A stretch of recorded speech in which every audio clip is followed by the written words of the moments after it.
the very first and most important principle or concept that I really learned along this journey was having a legitimate budget. And that might sound simple, but I can promise you most people do not actually have a budget. And even if they do, they don't actually stick to it. And I had never really budgeted before. Given the circumstances, I had no choice. I had to figure out budgeting. And so what I ended up doing is I put together a budget and I created a template that helped me do this. Now, I'm not a financial guru. I have no interest in being, a financial creator. If you would like access to this spreadsheet, I have a template and I'll link it in the description below. It's completely free. You can have all the resources that I learned while I was doing this, and I'll put all that in the description. So this spreadsheet that you're looking at is the template. And so of course this one's blank. But as I went through, I took maybe 2 hours and really dove into my finances. I had my bank account pulled up on one side and this template on the other side, and I really went through and filled this out. What it told me was that first, I had much higher expenses than I thought I did, and that I didn't actually make enough money to really handle the problem that I had, which of course you already know that that was the problem by now. But when I first did this budgeting spreadsheet, that was the first time that I realized how big the problem really was. I highly encourage you to do something like this, even if it's not this template. Now, if this looks intimidating and looks not fun, it isn't fun. Now, there is a tool that does this way faster for you, and it does it automatically. And I ended up using that also alongside of this, and it's called Copilot. I will also link that for you in the description below. I think it's maybe $50 a year or so, and it's beyond worth it if you ask me. A lot of people talk about Rocket Money. This is, in my opinion, a better version of Rocket Money. What it does is you connect your bank account and it automatically, historically pulls all your transactions and figures out what you're spending and then gives you a recommended budget based on your historical spending. So I think that's a much better, faster way to go about it than doing it manually like this. Now, I did it both ways.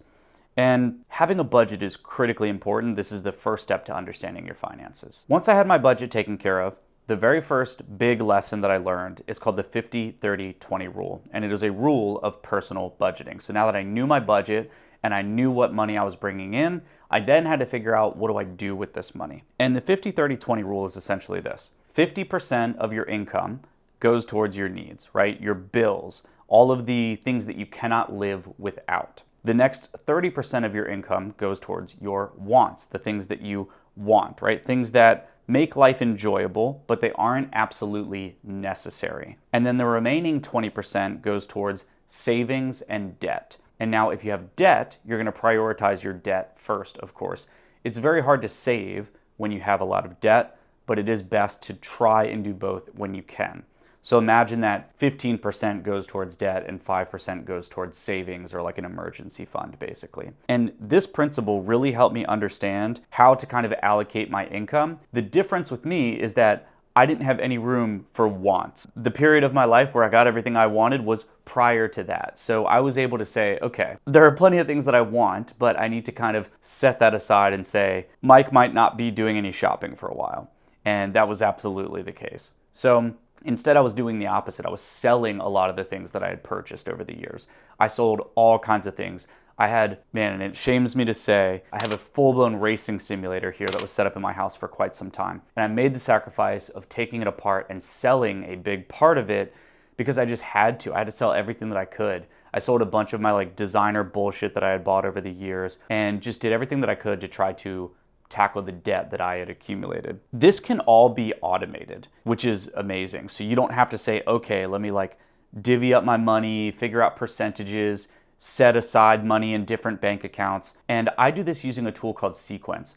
And for years, I used to think man, why is there not a tool that does this? Why isn't there a way where when your money comes in, you can just automatically smart route it to where it needs to go? And that is exactly what this software does. And I found them at the perfect time, and I even reached out to them, and I ended up becoming a brand partner with them. So even though I am a brand partner of Sequence, even if they'd never answered my email, I would have ended up using their software anyway. So again, all this information is in the description below, but if you don't want to do it manually, there's going to be a recommendation on how you can automate it for each one of these lessons. So Sequence is a fantastic tool that can literally just automate your money into different holding pods for things like emergency funds, savings, and you can literally connect your debt, like your mortgage, your credit cards, whatever you want, and even set up percentages and say, okay, well, when I do have extra money, I want this extra 2% to go towards my Capital One credit card or whatever that is. So you can also automate all of this. Now, if you're a business owner, you know that income doesn't work the same way as if you're just getting paid a pay stub by a W-2. You have an entity that essentially determines your income and you're paying yourself, either through a weekly recurring paycheck or just based on what money you can pay yourself through your LLC or a sole proprietorship. And one of the lessons that I learned and that I've heard about even years prior to 2024 was a method called Profit First. And I first learned about it in a book called Profit First by Mike Michalowicz. And it's essentially the idea that you pay yourself first before all of your debts and credits and employees and whatever else, right? Because if you're not thriving, nothing else thrives. So it's this concept that if you don't prioritize paying yourself first, you'll never get paid, which is mostly true. And so I really tried to prioritize this as I got into a flow and a rhythm and really had a better understanding of my budget. So Profit First as a business owner was my primary strategy. And it essentially is broken down like this. You have a profit jar, which is going to be 5 to 10% of your total revenue. You have an owner's pay jar, which is 35 to 50% of your revenue, just depending on what type of business you run. You have a tax jar, which is 15% of your overall revenue. And then you have an operating expense jar, which is 30 to 40% of your overall revenue. And this is kind of how it's broken down, is if you're earning less than $250,000 in revenue every year, this is generally how it's broken down. So you're going to have 5% profit, 50% compensation for yourself, 15% towards taxes, and 30% in your operating expenses account. If you're making over $250,000 per year, it's going to look a little more like this. So 10% profit, 35% compensation, 15% taxes, and 40% operating expenses. So this was really helpful for me to have like a reference of what would work. And what I had to do in the beginning was pay myself personally a lot less and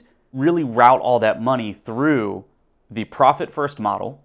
And then the money that came to me personally, paying myself for my business, then went through the 50-30-20 rule. So just to explain that very simply, all my income comes through my businesses, which especially during 2024 was really twofold. It was my agency and then what I call like my creator income, which consists of mentoring people. It consists of the money that comes directly from content creation, such as YouTube, TikTok, all that other stuff, brand partnerships, and then affiliate commissions. So all of that money I kind of consider like my creator income. And between those two angles of my business, I use the Profit First method. A percentage of all of that money then was paid directly to me. Then my personal liabilities were all paid through the 50-30-20 rule, except it was much more like 70% went to needs and 30% just went towards savings and debt and things like that. And that was pretty much it. There really was nothing left over. So the typical rule is 50-30-20. I had to adjust that for my personal situation, just like you will have to adjust these things for your personal situation. But now that I had two primary strategies, I had a plan and I was able to really know what I was doing throughout the year. Now, as I mentioned earlier, it's very important to be saving money while you're doing all of this, regardless of your situation. And even though that was very difficult for me, I had to live by that as well. I especially needed to do that because I didn't ever want to find myself in this situation again. So it was important that I started setting aside money to save, even if it was just a little bit. Like seriously, even if it was just $20 a week, right? Which during certain times, like during the month of July, was almost impossible. I forced myself to do it anyway. So generally speaking, the easiest way to do that is by setting up what's called a high yield savings account. Now, I use a service called M1. It's just the easiest and it connects into Sequence. That allowed me to just take whatever was left over and just automatically send it to M1 without even knowing about it, without even thinking about it, so that I don't have my eyes on that money. One of the biggest mistakes that all people make is when we know we have it, we spend it, right? We look at our checking account, we see what's in the checking account, and we just spend it because we know we have it. If it's gone before you know you have it, that is the best case scenario. And that is a big part of why I use Sequence.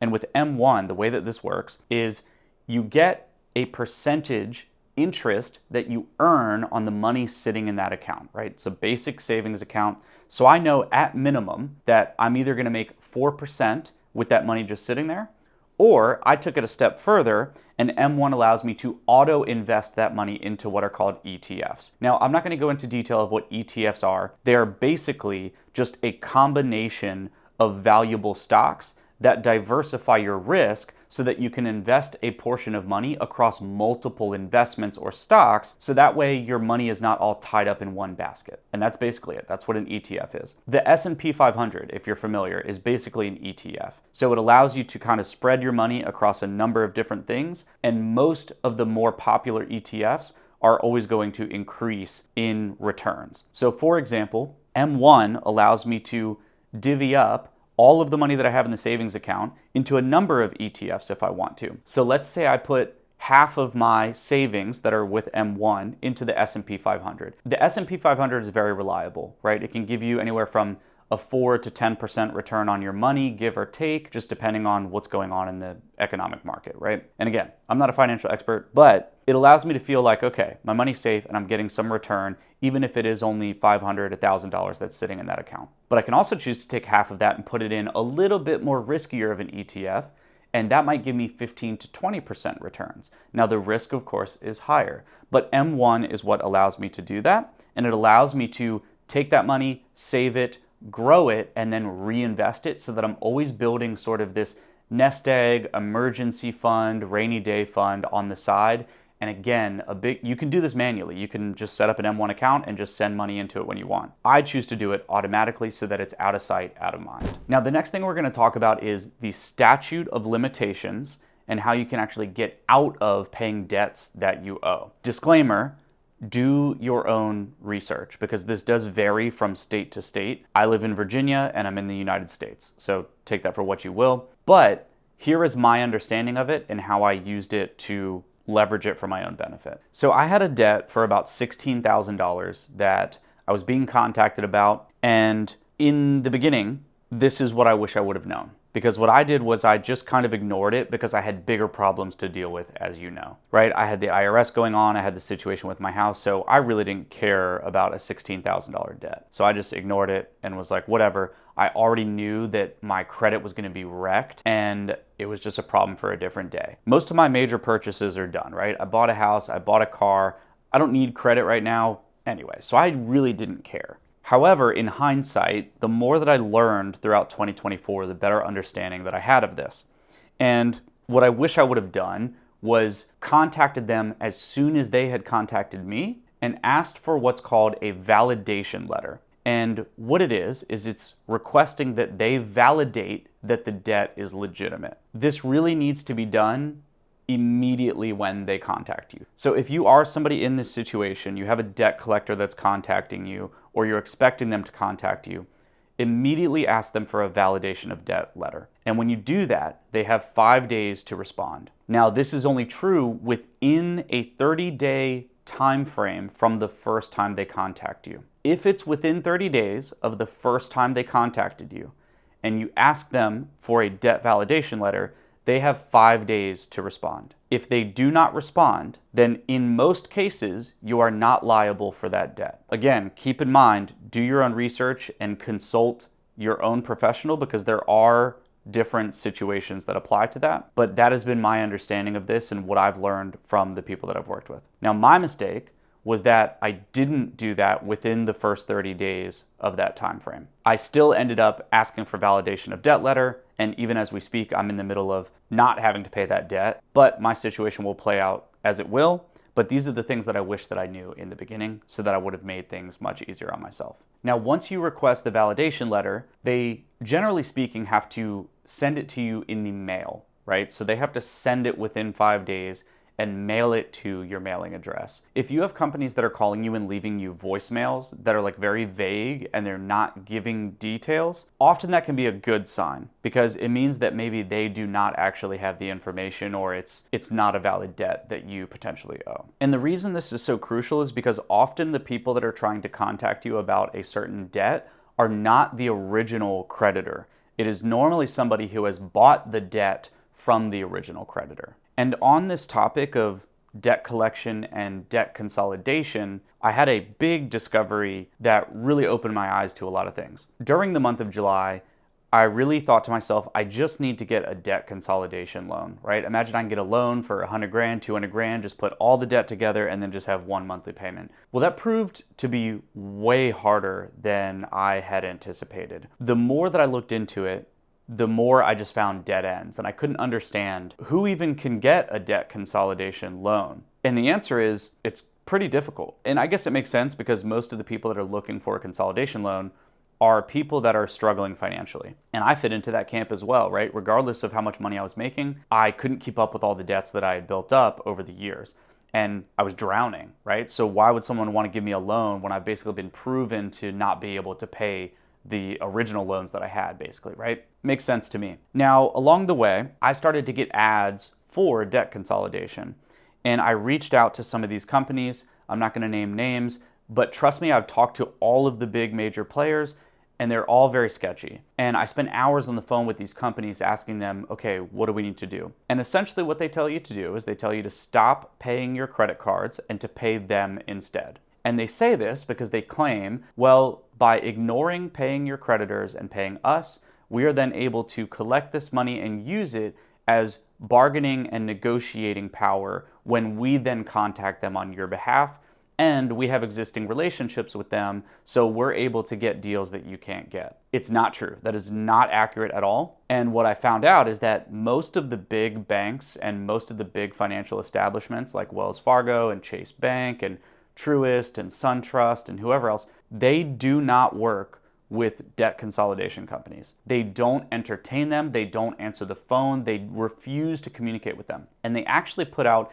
internal memos to all of their CSRs, which is their customer sales or customer service representatives, to not engage with any of these debt consolidation companies. And I will give you like one example. There's a really big one called Purity Debt Solutions. What they do, it's a bait and switch. Let's say that you call this company. They'll say, hey, we can negotiate for you, we can consolidate your debt, stop paying Chase Bank, stop paying Wells Fargo, stop paying your credit cards, pay us instead, do this for at least 3 to 6 months, then you're gonna build up a nest egg with us, and then we're gonna take that pool of money and use it to negotiate for you.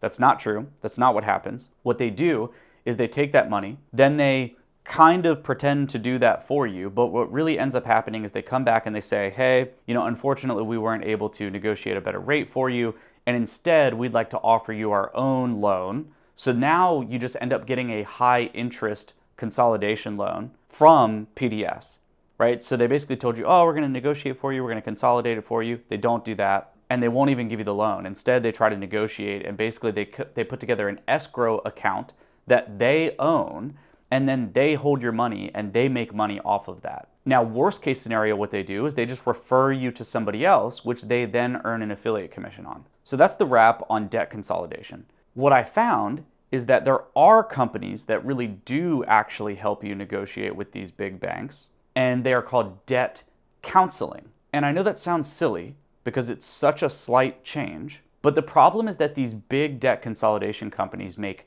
millions and millions of dollars. They have huge budgets, so they spend all their money on running big advertisements on YouTube. So if you ever try to search for actual help, you can't find the real help because it's all bombarded by these advertisements by these big debt consolidation companies. They dominate YouTube and the Google search rankings. So unfortunately, you can't find the organizations and the people that actually want to help you. Now, the way that I discovered debt counseling was actually by talking directly to Chase Bank. And when I talked to their customer service, what ended up happening was I essentially just told them my situation. I said, look, I can't pay you.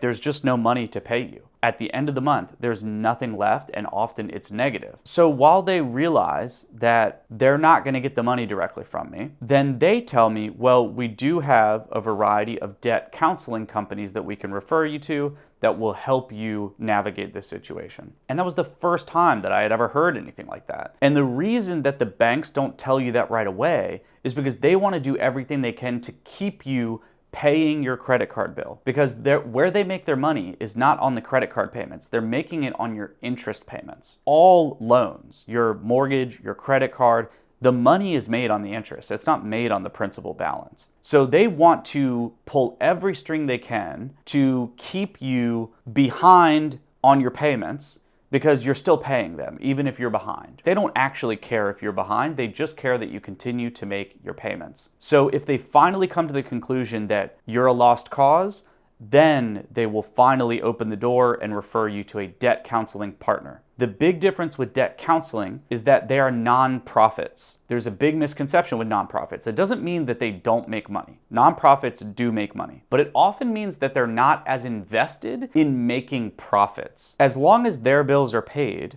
a nonprofit's profit is normally donated to some sort of cause. It's not for public shareholders, it's not going to holiday bonuses for CEOs, right? It's just a different situation. Now, I can't speak for every nonprofit. The nonprofit that I was referred to, which was called American Financial Solutions, I was very, very skeptical, by the way. I did not just, believe this because I had been hitting dead ends constantly. So when Chase referred me to a handful of these different debt counseling programs, I was like, man, I don't know about this.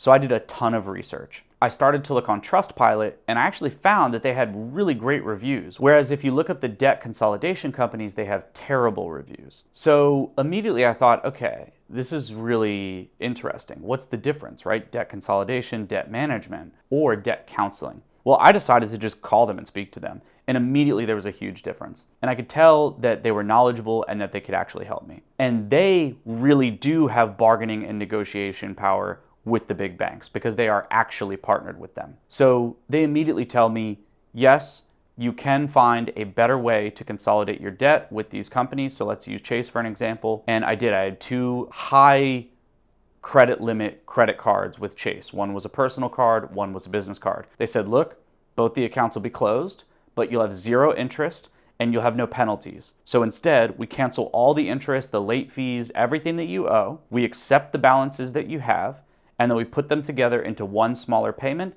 and we eliminate all the interest. And I said, what the hell? Like, yes, let's do that. Now, the drawback of this is that if you didn't do this and you just let your debts run out and they will get what's called charged off. Charge off means that the big bank has accepted that they're not gonna get your payment from you. And they begin the process of essentially, potentially pursuing you legally to get the money from you, right? So that gets into like court judgments and all of that. The benefit of debt counseling is that you take that off the table and they're not gonna pursue you legally and you're good to go because they know that you have an arrangement with them through a debt counseling company, and they know that their nonprofit partner is going to continue to communicate you and counsel you to make sure that you pay off your debts. Now, the credit card company just has to accept that they're not going to get that big interest rate from you. It's going to take them longer, but they will eventually get their money, smaller chunks at a time. Now, the debt consolidation companies, of course, they want to cut the line because they know that there's more in it for them if they can convince you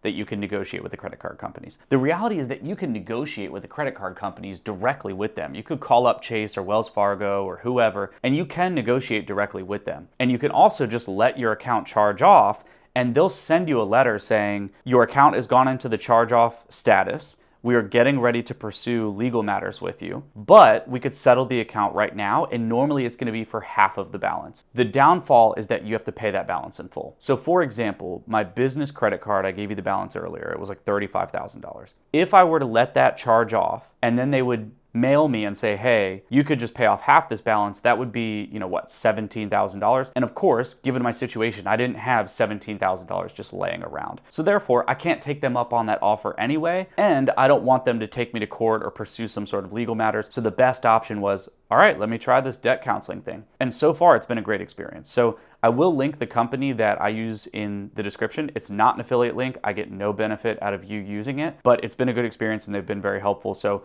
if you are somebody who is behind on credit card payments, loans, whatever that is, I would just reach out to them and tell them your situation. I genuinely believe they will just point you in the right direction. Now, these next few lessons, we're just gonna do a quick speed round. Number 1, get an accountability partner. Find a friend, a family member, somebody that you just don't even know, somebody on the internet.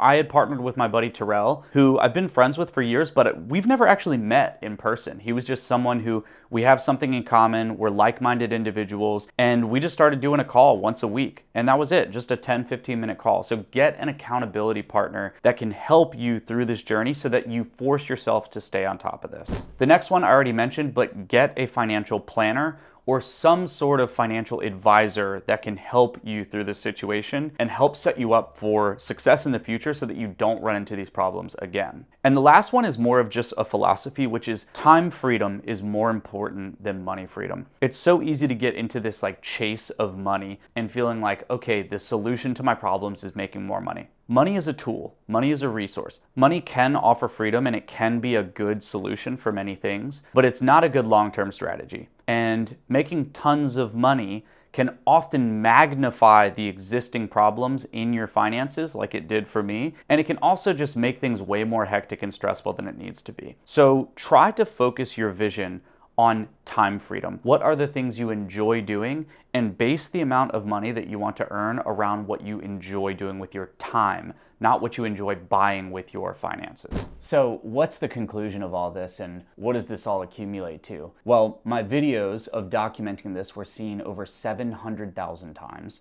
I've rediscovered my love for creating content, truly. It's part of what has encouraged me to be on YouTube right now. I've been wanting to do this forever. I have been wanting to prioritize YouTube for so long, and I've just been stuck. And doing this and documenting this has given me the excuse to finally just pull the trigger and make this a bigger priority for myself and for the people who view my content, right? The genuine truth is, if you're here and you've made it this far into this video, I don't even know what to say. I mean, it's truly like unbelievable if you're in that camp, and I can't tell you how much I appreciate it if that's you. But this was a journey of self-reflection. And if nobody sees this video, I am genuinely perfectly fine with that because I did it for myself. I learned a lot and it was an amazing experience. I landed over $10,000 in brand partnerships. It's hard to say what the total number is at the time of filming this video, but it's anywhere between $10,000 and $20,000. I've grown my newsletter to over 17,000 readers, and that might include some of you watching this video. If that's true, then I'm very grateful for your attention and your time that you've put into following this journey with me. I've made amazing connections and have met some amazing people throughout this experience. And to close the year, I earned $145,891.51, and I paid off about $71,000 of debt and taxes. Roughly half of all the money I brought in went to debt and taxes. The other half went towards all my expenses, just business expenses, my bills such as my mortgage, my phone bill, my internet bill, all of my bills that I have to pay, my car payment, my insurance, all that type of stuff, right? There was hardly anything left over. I mean, there is nothing left over, right? This journey still continues. I'm just not going to be documenting it every month. I dedicated myself to doing it for a year, and those are the results. And I mentioned that my projections were $200,000, and you can see I didn't even meet that. And being at 80,000 on my birthday halfway through the year, I figured, okay, well, I'll do at least double that because it's another half of the year to go, assuming that my income was only going to keep going up. And the biggest revelation was that turns out I didn't really care about the money. I really cared about freeing up my time and pursuing the things that I enjoy creatively. And I feel that I accomplished that, and I'm happy about that. The big lesson, the big payoff, right? What should you do next if you're somebody watching this? Well, it took me far too long to notice the warning signs that put me in this situation to begin with. And it took me far too long to take action to mitigate the damage that I had caused in my own life. So if there's something that made you click on this video, be sure to reflect and think about, what are you not paying attention to? What are the things that are slipping through the cracks, and how can you pay better attention to them and make them a priority so that you don't end up in the situation that I was in? I neglected my business and my health and my personal relationships and everything that was most important to me. And I paid the price for it, and I'm still paying the price for it. But what came out of it, I wouldn't trade for the entire world. I learned an insane amount about myself and my ability to overcome adversity more than I already have, and just was able to rediscover my life and realize that money is not the end-all be-all, and it's really not even that important. It does solve problems, especially when you're in a sticky situation. But I was able to pull myself out of a really dark place, not just financially.